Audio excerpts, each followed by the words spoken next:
see here. Welcome to the Small Town Pastor Podcast. This podcast is a ministry of the Small Town Network. We exist to make disciples, train pastors, and plant churches in smaller communities. My name is Erik Neilson, and I'm joined today by my co-host, Tony Colomb. How's it going, Tony? It's going great, man. Looking forward to this one. Yeah, exciting. So we normally our format is going to be that Tony and I have guests on, and then we interview them. But in our first couple episodes, we wanted to introduce ourselves and kind of let interview each other, I guess is probably the way to say it. So, Mm-hmm. so I'm gonna submit myself to your Yes. examination. So what questions do My, you want to ask my me? my turn to interview you. So Yeah, the role has reversed. absolutely. Well, of course, as people are just getting to know us and hopefully getting a little buy-in to wanting to listen to our podcast here. Or Tell us watch. or what? Or watch. Yeah. Yes, exactly. Tell us a little bit about your background, church life, Yeah. those sorts of things.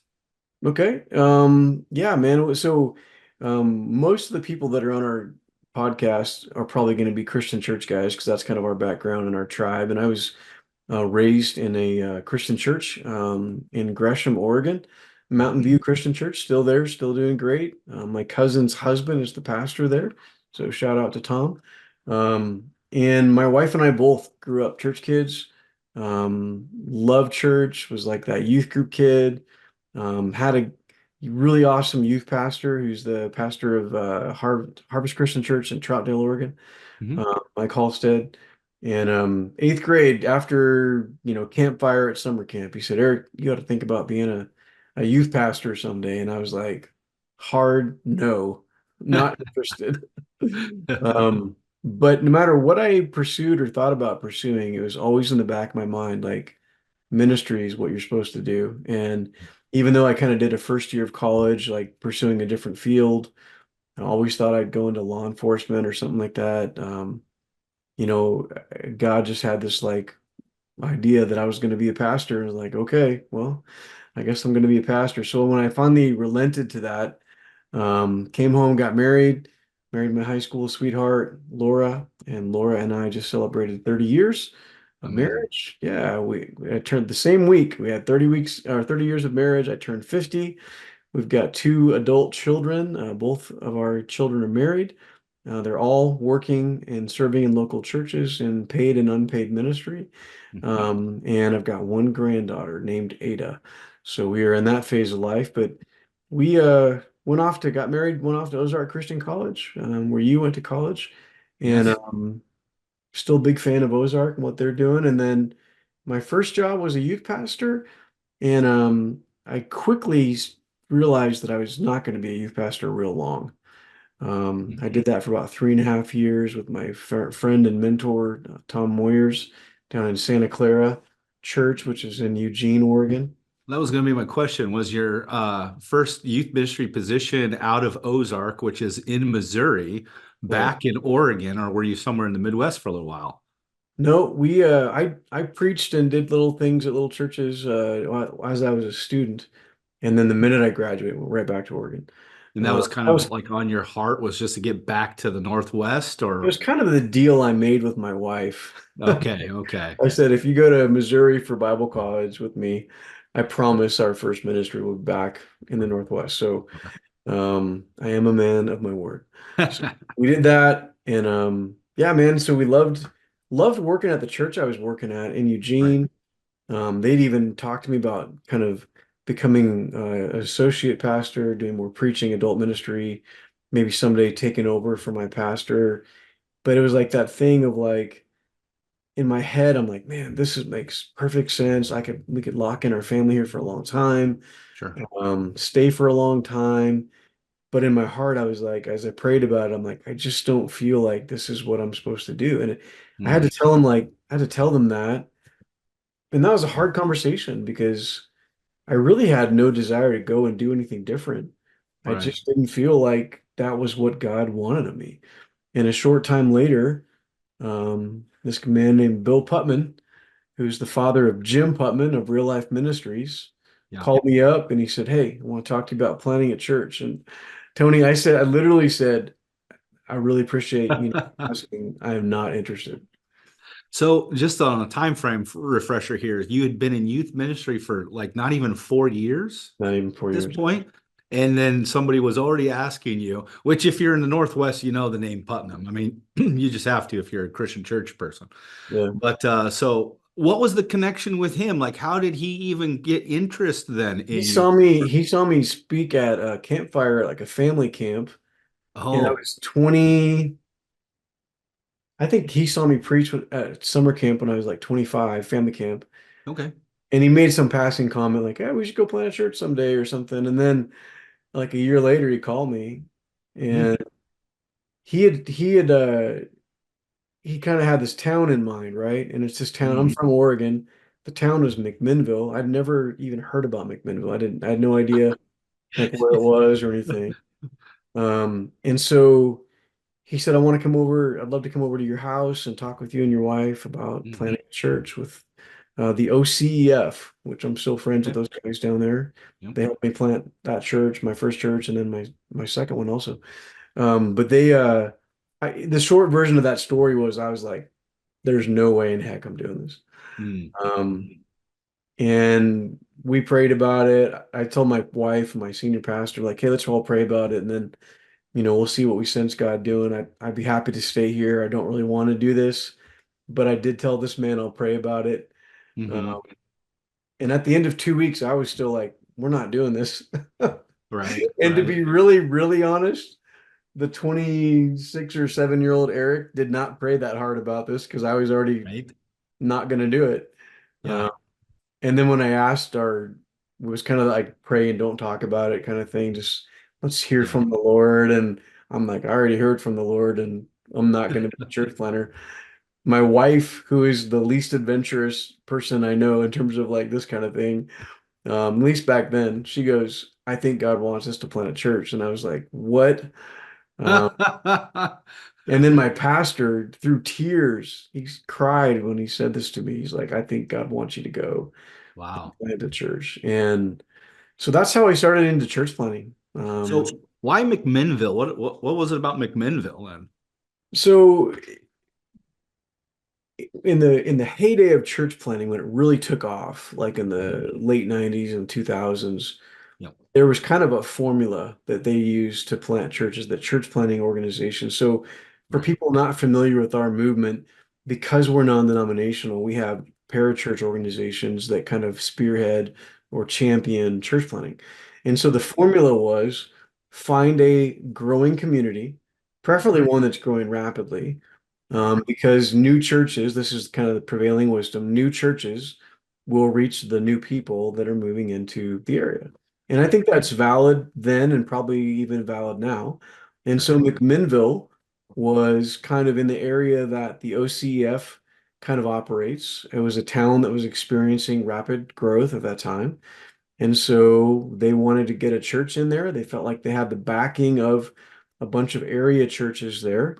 And they did, both like in spirit and financial support. And so Hmm. they felt there was a need for that community to have a church of our brand, and so they recruited me to do it. And it was a true parachute drop. So it was me and my wife. I had I think a 4-year-old and a 2-year-old, or maybe it was a 5-year-old and a 3-year-old. And it was like we didn't know anybody. We didn't bring anybody with us. We had no leads. It was like just go there and start meeting people. So that was how we got into church planting. That world of church planting was, and that was 2002. Um, so And we how long? stayed. What's that? How long were you there? So we were there 17 years. That's why I Oh, mentioned that thing previously about the 17-year. So yeah. we stayed 17 years. We had acquired a building. We had a staff. I would say we were kind of a hybrid church. We really did focus on discipleship through small groups. That was like the heart of what we did. But we were also very much influenced by like the church growth movement and Sure. going to a lot of conferences and things. How do you get it bigger, bigger, bigger? And so we did that. We got a building. We had 3 services eventually. We probably had about 400 people on our membership roster. Hmm. Um, And there was just this time where we realized, you know what, it's time to go. Hmm. Don't have to get into all that, but there was that time where we sensed we just became empty nesters. Mm. Some things about our situation had changed, and there was this growing. My friend will call it would call it holy discontent. Right. It's Sure. just the sense of like holy discontent growing of like Mm. I don't really want to be part of this. What, and I want to say this like neutrally, but attractional church growth. I don't really want to be part of that anymore. I kind of saw the dark underbelly of that, and I thought, I just want to get back to doing simple, reproducible, discipleship focused Mm. ministry. And so at 45, we left our church of 17 years. Hmm. That was the end of 2019. And so I became a church planner Uh-huh. in 2020. Um, Yes, that's we right. literally started I took January of 2020 off, kind of a sabbatical month. And then literally when February 2020 came around, that was when we were supposed to start. And that's when the world shut down, especially for those of us living in Oregon. So Yes. And so that led you to where you're at today, which is where and why yeah. there. So the process of deciding like where to go, we really I always tell people we prayed and Googled. Um, Mm. we're stuck in our house in Oregon and we're praying a lot and we're looking at maps, and Google Maps and we're researching towns and it was kind of this like my wife describes it as like God kind of like narrowing the field of like possibilities. And one day I just kind of said to her, what do you think about Twin Falls, Idaho? She's like, where's that? Right? Um, so the reason I would say that the reason we picked Twin Falls is because God led us there. But some of the upside of Twin Falls is um, it's a county seat. We didn't have at that time a strong church of our tribe in the county Mhm. seat, and we're Mhm. surrounded by towns that have Christian churches. So we just very similar to our first, McMinnville was also a county seat that didn't have a Mhm. strong Christian church with several strong churches in the area. So almost as, exact same tale. It's close to Boise Bible College, which I'm a big supporter of, and I thought there'd be some good opportunities to network there. Mm. Um, Idaho is real different than Oregon, Right. in a lot of ways, but one of the ways people don't realize in our tribe probably that if you go east of Twin Falls, if you drew a line north from Twin Falls through the state of Idaho, there's only two Christian churches east of us in the state. Oh, wow. So even though we have one of our Bible colleges and stuff, there's just a lot of towns that don't have Christian churches. So we landed in Twin Falls with the idea of planting a church that would be several kind of key ingredients. We wanted it to be reproducible, and so that was like the big push was like we want this to be reproducible. And so, in other words, we want to be a church planting church. And so from there, we had to kind of work backward and go, if we really want to do that and not just say it, because a Right. lot of church planners say that, and I think they mean it. That's just, how do we bake that into like every aspect of our church plant? Right. And that led us to several, kind of key conclusions about how we wanted to do this. So Sure. one would be we need to always have a guy in training if we want a church planner in training. Yes. Well, how do you afford to have a guy on staff in training when you're a church plant? Well, we need to create, room in the budget, so bivocational became part of the strategy. So I worked year one as a high school substitute during COVID, and Mm. Wow. the Lord revealed to me that I'm no longer fit to work with high school students. I thought you So did learned that that for leaving a youth year. ministry, man. Yeah, man, that's a young man's game. Did that, taught English as a second language at the community college for Mm. mainly um, Muslim, Arab speaking people we have a federal refugee center here, and then Hispanic people. So taught English, did that for a college, like for the college for the school year. And then most recently, my last bivocational job was domestic violence counseling online. Oh, wow. So I'm a certified domestic violence counselor for the state of California, living in Idaho. Idaho. Yeah. So, That's a funny journey. Yeah. but the cool thing is that if you kind of start thinking through the strategy of this, you go, okay, we're creating extra room in our budget for a second Mhm. staff position, but we're also modeling for that person Hmm. and everybody else who works with us that we're more bivocational. So I can have the street cred of saying, hey, it's not just like you guys that have to do this. It's like it's me too. Like so I Yeah, started kind of sure. set the tone for that. Now, you did a little bit of that bivocational stuff too, right? Because you were Hmm. saying in your episode that we interviewed you that when you were at Warrenton, you started off like part-time and then worked Yep. bivocational, right? Yeah, yep. Did the part-time thing for quite a while, actually. In fact, there was one point in time I was working as a manager at a gym locally, as associate at the church, but then I was also a couple nights a week slinging beers at the tap room at Fort George here in Astoria. So, Amazing. so yeah, kind of is what it is.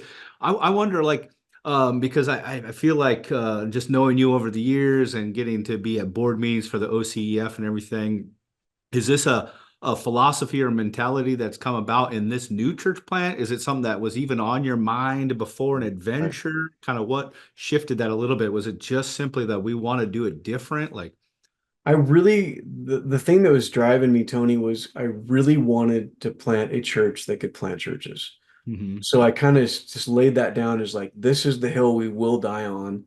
And so working back from that as the conclusion, right. what everything's on the table for discussion.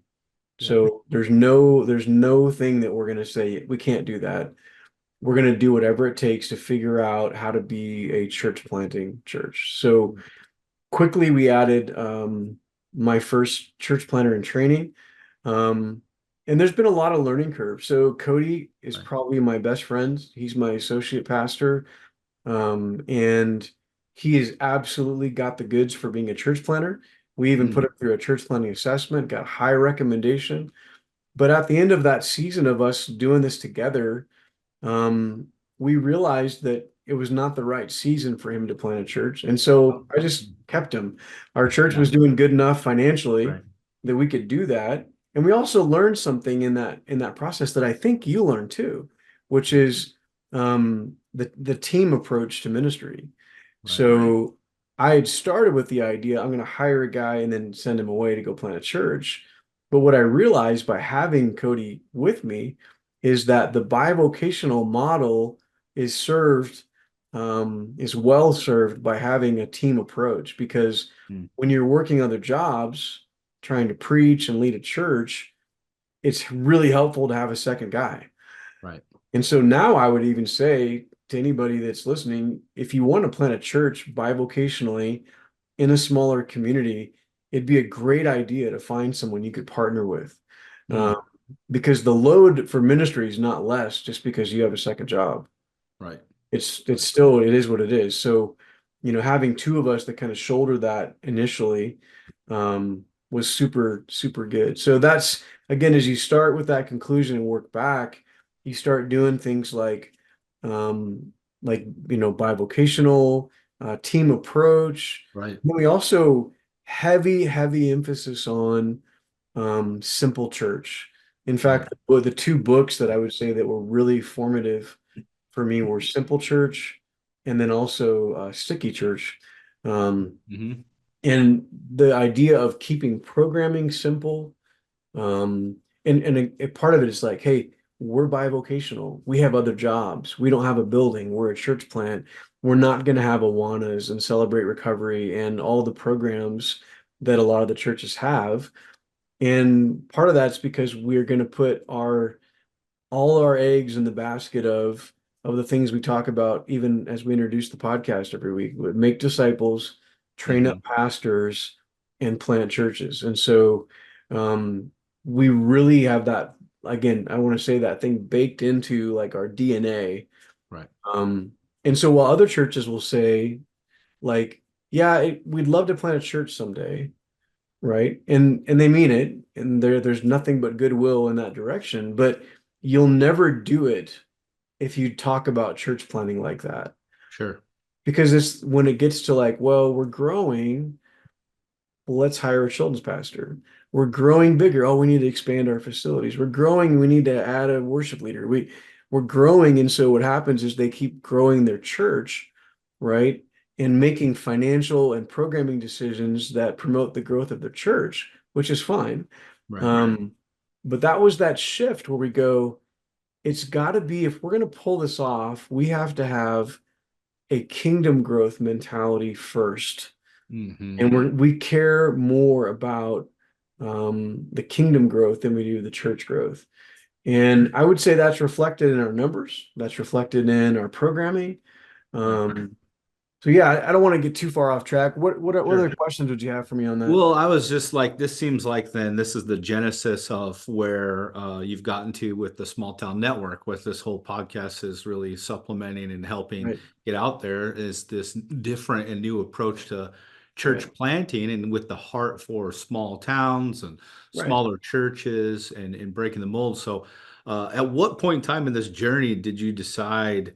You know what, we can do a different kind of church planning network, here with this philosophy. Right. So that's a great question.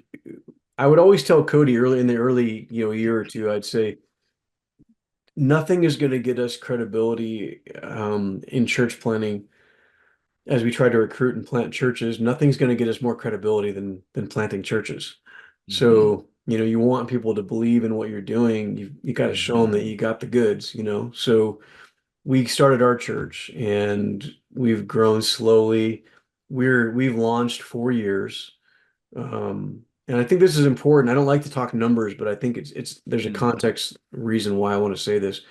In 4 years, we are running, starting in COVID, Hmm. 7 location changes, 18 months because of COVID. Our Yeah. worship leader died before he ever led worship for Yeah. our church because of COVID. Not been an easy run, but at 4 years into this, we are like Sunday, yeah, this Sunday, in here in March of 2025, we had 141 Mm. people at church. So not a big church.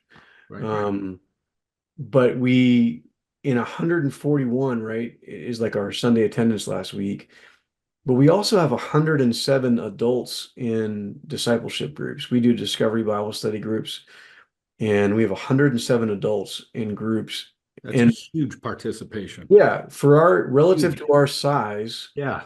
we are, I don't want to say like, crushing it, but we're doing very well Yeah. in getting our adults gathered into community to learn using Discovery Bible Study. We had John Whitaker on. We just recorded an episode with him. Um, Mhm. I'm out of sequence though. This one's going to air before that one. But Yeah. obedience-based discipleship. So learning, Yeah. asking the question every week in their group, how can I obey this? How can I obey the teaching of the scripture? Mm. Um, so we're doing it right, and then we're like, but man, we still got to plant a church. And Right. and I just said my first Right. church planter didn't feel like it was the right time to plant a church. Now what do I do? So we kept plodding along, and it's the thing I want to say to people is it just takes time to do these things. Mm. You Hmm. can't just like most people are not going to roll into a town, whip up a church, and then start planting churches. And it didn't go like that for us either. So Right. now, from Right. the time we started the process in 2020, we had about a year of ramp up until we actually launched. It's been a 5 year journey. Hmm. And just now, this year, we're starting to see the vision take shape. And Oh. so, and here's a couple quick examples. So, when we say training up pastors, I've got 6 men that are part of our preaching team.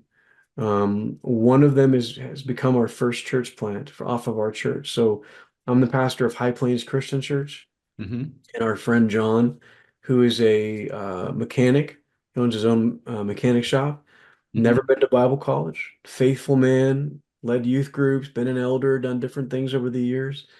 He is going to leave and plant a church in Jerome, Idaho, across the Hmm. canyon from us.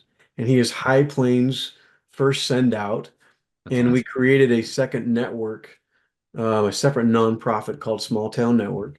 Hmm. That's kind of the arm of our church planting efforts. So Right. we also now are sending preachers to a town nearby that needs help with preaching. It's older, I would say, congregation in decline.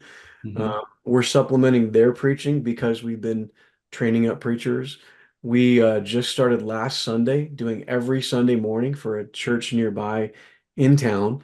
Mm. Um, that's an older congregation with no preacher. And so, very similar to your story, Right. like, hey, we Right. can provide the preaching, Yeah, can't do absolutely. everything else, but we can preach. And Yep. so, and then when Small Town Network started, we actually quickly found a couple of people, a couple of men and their families that want to plant churches the way we're doing it. So we're planning a church in that's launching this month in March in Winchester, Tennessee, Right. with a couple named Evan and Katie, and they're planning Draw Near Church in Winchester. And then we're gearing up for a church plant in 2026 in Flagstaff, which is not strictly speaking a small town. Uh, Sure, sure. it depends on your frame of reference. Right, Um, right, right. Twin Falls is not technically a small town, but Twin Falls was strategic in that it put me in the middle of a bunch of small towns that need churches. Right, And so we're right. hoping that our church, but here's why I say all that stuff. It took 5 years ish for us to get to a place where we could say we've got trained people, we've got a proven strategy, and Hmm. people are now going, we want to know more about that. Yeah. And so we're a 5-year-old church that's involved in three like committed, like green lighted projects to plant three churches, and we've got a couple more that are kind of like further out that we're still kind of laying the tracks for. So I just want to say that because I think a lot of people they're going to hear your story Yeah. about starting a second service in a different facility in a different town nearby. They're going Right. to hear my story about planting a church that plants churches, and they're going to go, where do we start? Yeah. So yeah, I think a real good question for us, like especially for people, hoping to buy into the podcast and follow along over time is why small town? yeah. Well, let me flip the script on you, brother. Um, what do you actually live in a small town. It's true, I do. Yeah. Yeah, so why don't people want to plant in small towns? Because that's my premise, is Mm. that there's a lot of people have no interest in going to a small community, Right. especially to be a bivocational church planter in a small community. Is that right? Yeah. Am I right? Is that your Oh, sense? I think you're right. I think you're right, and I think it has quite a bit to do with some of the first church planting part of your story. The strategy that we've been taught for a long time is to go to one of those little bit bigger areas, maybe a suburban area outside of a city. Like if you're in the Northwest, you're thinking of even places like Hillsboro, or maybe even places around Eugene, like So like those types of around, in and around like in suburbs and like around Portland, a city Seattle. where they're growing, where that city's expanding. When I went to Japan to be a part of launching a church there, our whole strategy, our heart was unreached and urban. Mm. And so it was like at that point in my life, I wanted to be in this city. And that was 2008. And it wasn't quite the case, but we knew that the global trend was to see 50% of the world's population in urban areas. And we've passed that. Over half of the world's population Wow. lives in urban areas. I did not So know that. yeah. So that's a big part of the church planning strategy that's taught from all kinds of institutions, whether it's our conferences, our Bible colleges, our church planning organizations. That's what you do. But yet there's small towns everywhere, right? And who's going there? It seems like the resources are getting pooled back into these more urban areas, and folks like us are kind of getting left alone. And so we're becoming more unchurched, you know. the old school philosophy back in the day. I think of Astoria, Oregon, for example. There's one part of town here, which Astoria is right by where I'm at currently. There's one section of town where there's like four different churches all within a couple blocks of each other. Astoria is the oldest settlement west of the Rocky Mountains. And Wow. and that was just back in the day when you couldn't drive anywhere, you walked everywhere, and there was like a preacher from every denomination. You had your little, and people would walk to it. And that's not how our world is anymore. But No. those churches are all dying. In fact, one of those churches, which was a sister church to us, Yeah. a Christian church, is closed, Right. and the building is almost sold. Wow. So that's happening. And so I think people just aren't really enthused when especially when they're coming straight out of Bible college to head off to a small town. Okay, so you just hit on something that I think that's super important. And it's that it's our whole like our pipeline approach to ministry Hmm.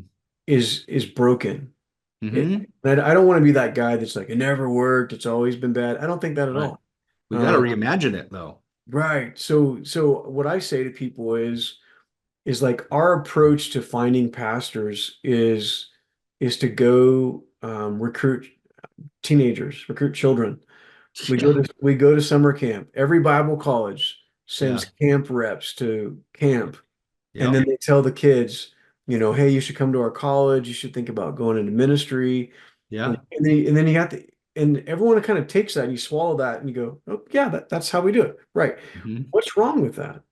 Well, here's the question no one's asking. Why are we recruiting children to lead our churches Hmm. someday in the future? Right.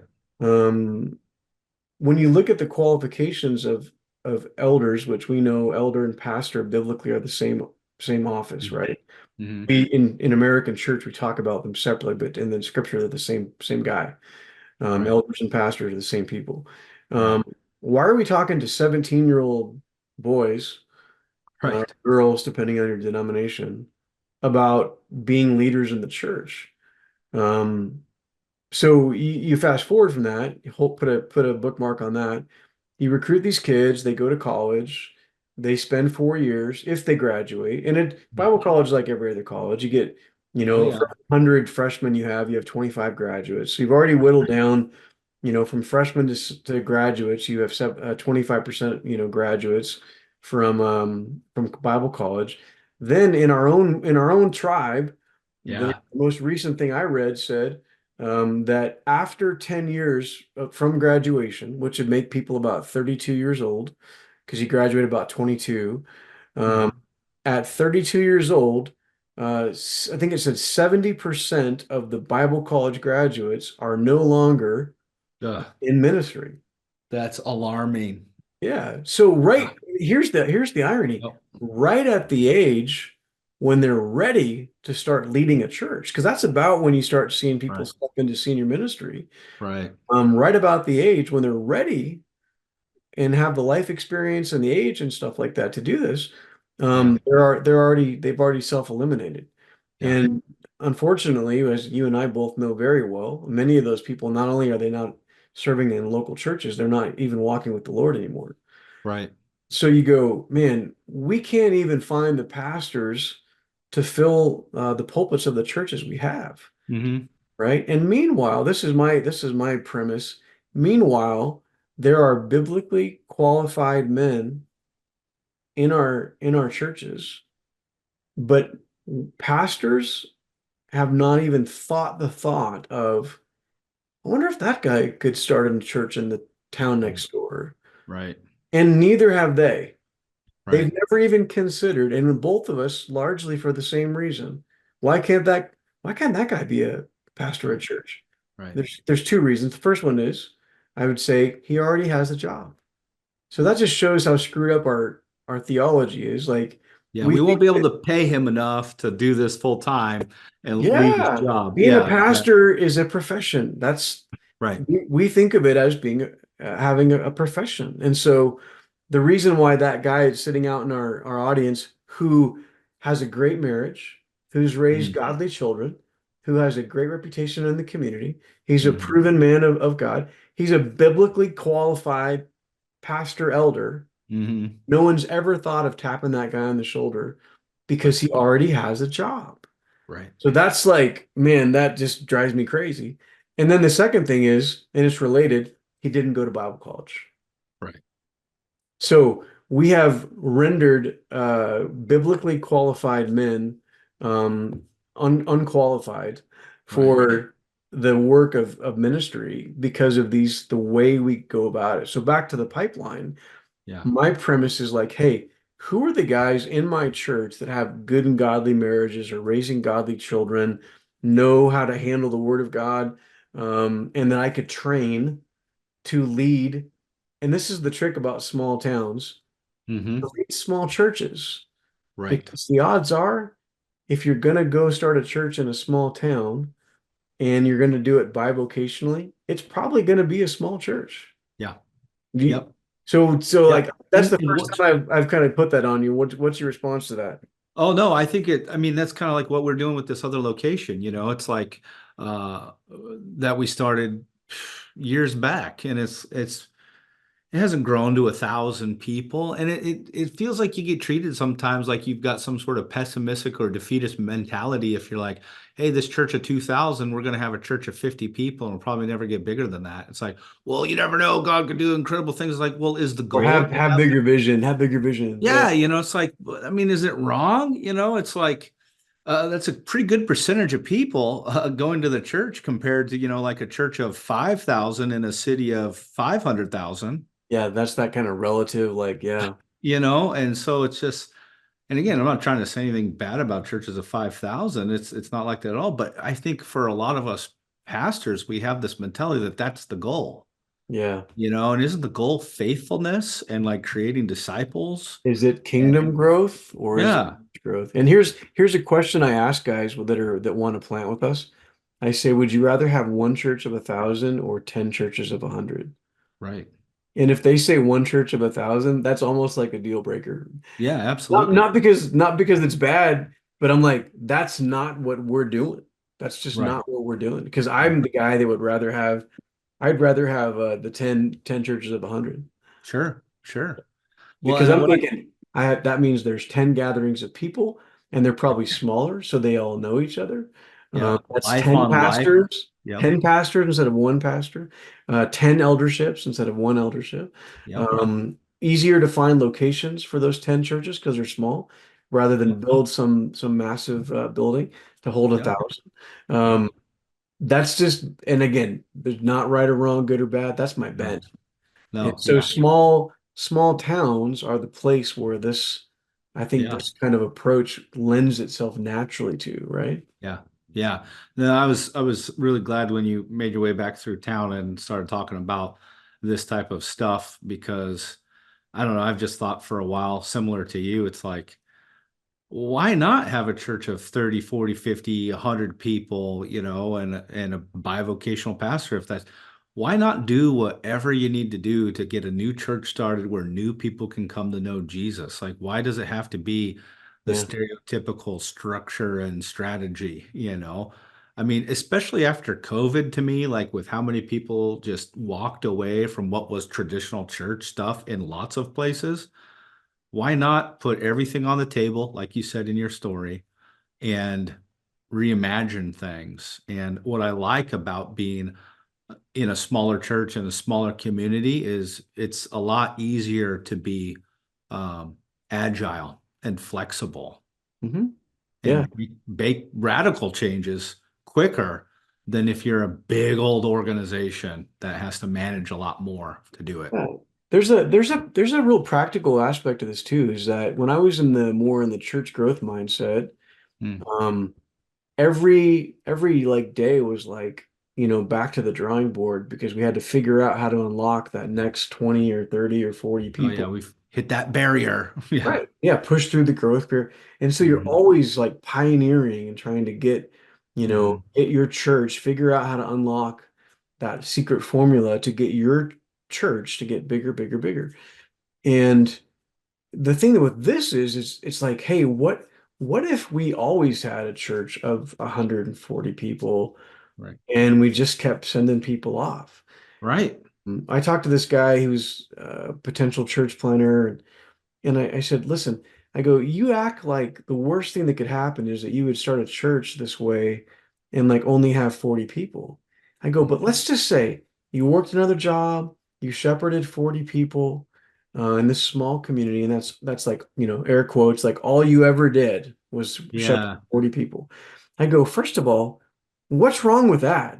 Yeah, exactly. Most people in the American church have no vision to shepherd anything close to that kind of amount of Right. people. Right. And secondly, I guess that would uniquely qualify you to teach other people how to start churches of 40 people Yeah. in small communities that nobody has on their radar. Right. And Right. he kind of went like, he kind of sat back and thought, man, I guess you're right.